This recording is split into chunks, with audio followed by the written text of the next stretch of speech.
Hello Stampers, I'm going to make a really fun card today that's just really versatile.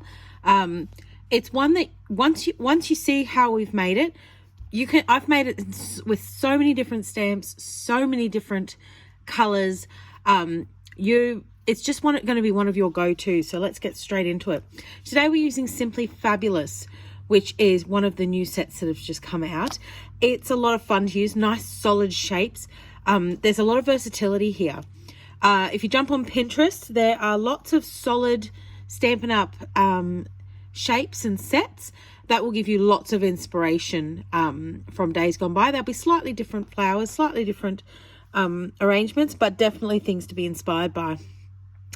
So we're using, as I said, Simply Fabulous. We're also going to use the basic borders dies, which are lots of fun. There's 6 dies in here.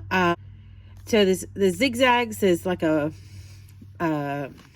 curly edge, there's clouds, and there's some sort of just pretty edges. They sort of look a bit envelope flap style, don't they? Okay, so this is what we're going to need for today's card. We're going to need a half sheet of A4, but cut long ways. So this will be the 20... it's escaped on me. 29.6 centimeters that goes across, and 10.5 this way. So you're going to put this in half, and I've got some things packed for my class this afternoon. So my bone thrower is packed. Of course it is. I thought I was all set.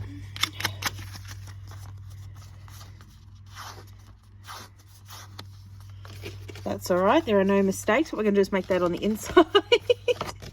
We're going to make that on the inside because that will be covered up by my inside piece, which is cut to my normal preferred matting inside slip, which is 0.5 down from a quarter sheet. So it's half. So I'll cut an A4 sheet in quarters, and then cut this piece down by 0.5 centimeter on 2 sides.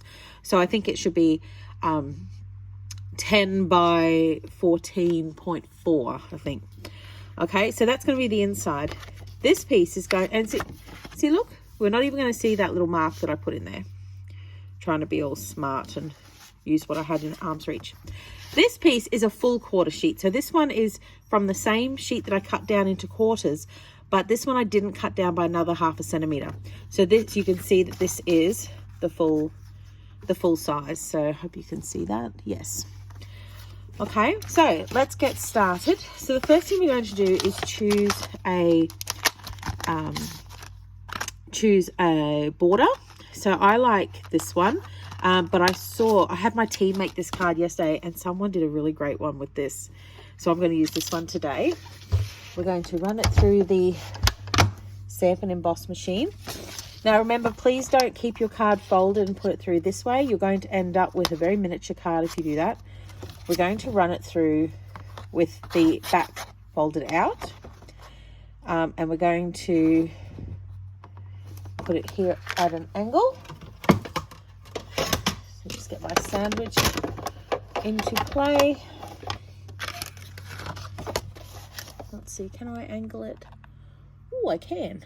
I've got a new stand. Oh, I've got a new stand, so I'm just working out how all that works. All right, can you see how I've got? There we go.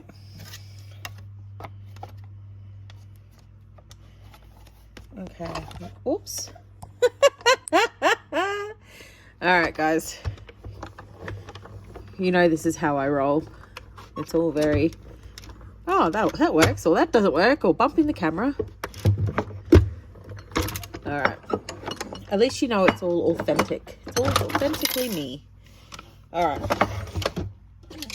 Let's close that up. You don't need the Stampin' Emboss machine for this card unless you're using it for your embellishments later. So here we go.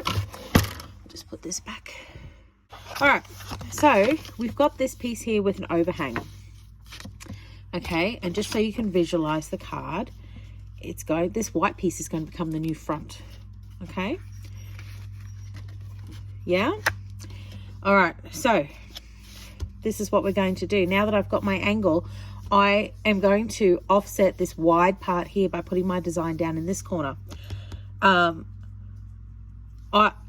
just how I like. You can do it in the center if you want to. You can do it big or small. It's really up to you. So I'm going to put my sentiment on first. And today I'm going to go with You Are Simply Fabulous. And I'm going to do that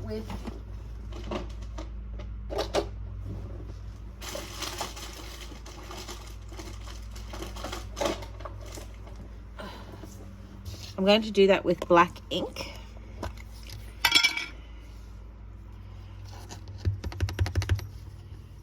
Okay, making sure I've got a really nice coverage there because I want my black to be really fabulous and bold. Okay.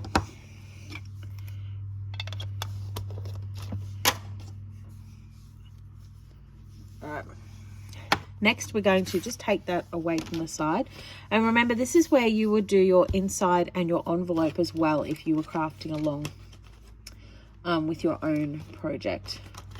So coming back to the stamp set, I'm actually going to start with the greenery. Oh, I did forget to say that when I picked my colors, my general rule is that if I'm making this style of card, I go with my base card. That color is guaranteed to be in my design, and that way it ties to the back.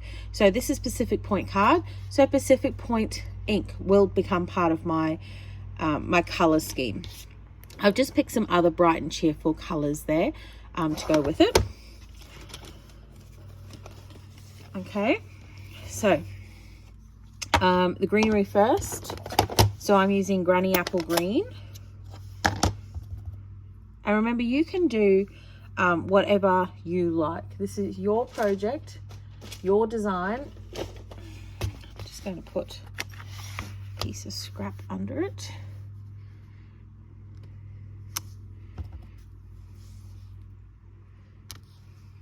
Okay.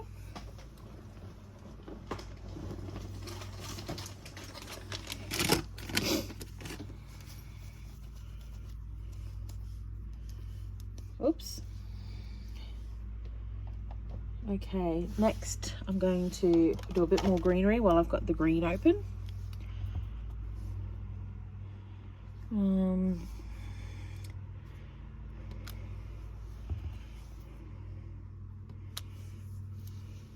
the really fun thing about this is there's no way to, with this particular style and stamp set that we're using, there's no way to really stuff it up.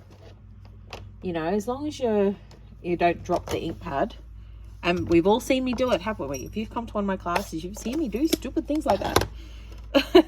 It's just part of who I am. I am a messy crafter. Evidenced by the fact I just put my finger in the ink. Okay, so this is Sweet Sorbet. So we're just going to do a little two. We can always come back and add more. That's fine. I'm just changing over to the other flower. Okay. Oops. You see my to-do list scribbled on the scrap behind under my work. All right. Here's, oops. Now you can see with these clear stamps, you can see if you haven't got a good ink coverage, so that's always handy too.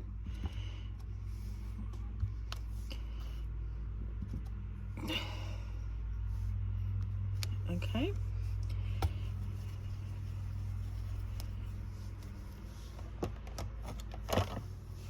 This one's in the yellow. Oops.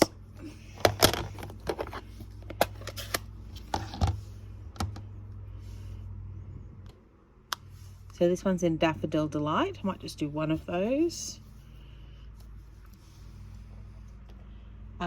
And I've got some little heart flowers, which I'm going to do in Highland Heather.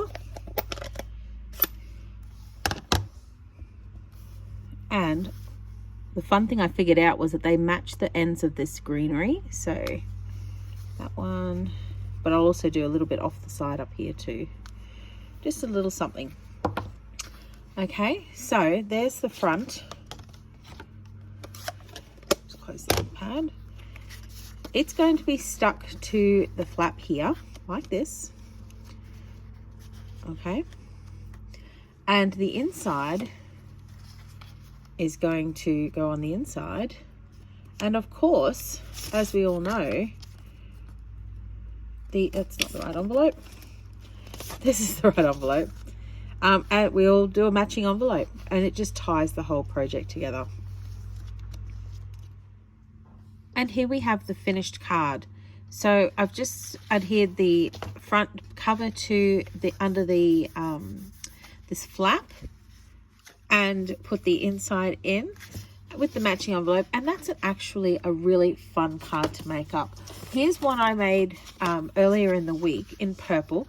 So you can see I use that different frame. I've added a color on color stamped image there, and the inside with the matching envelope, this time with the stamping on the flap. You can make this over and over. My recommendation is to have some fun.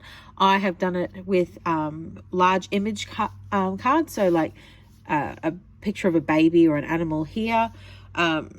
It really is a card that is very, very versatile. I hope you'll add it to your go-to design list. All you need are some fancy borders. So just a reminder that is the basic borders dies available from Stampin' Up. If you'd like to get yourself a set and you live in Australia, you can head to my website, laurencollis.stampinup.net. You just spell Collis like Coles the shop, but with 2 L's and 2 S's. If you'd like to join in with more of my stamping fun, you can find me on Facebook and Instagram at Stamping in the Tropics. And if you are in Far North Queensland, we also have social stamping afternoons and crafternoon workshops that you are most welcome to attend. Just contact me through one of my links, and I'll be sure to send you through all the information. Guys, I hope you are happy stamping. I'm off to a crafternoon fundraising for the Cancer Council this afternoon. So whatever you're doing, I hope you are well and getting some creative time in and enjoying some of this beautiful winter sun. Bye for now.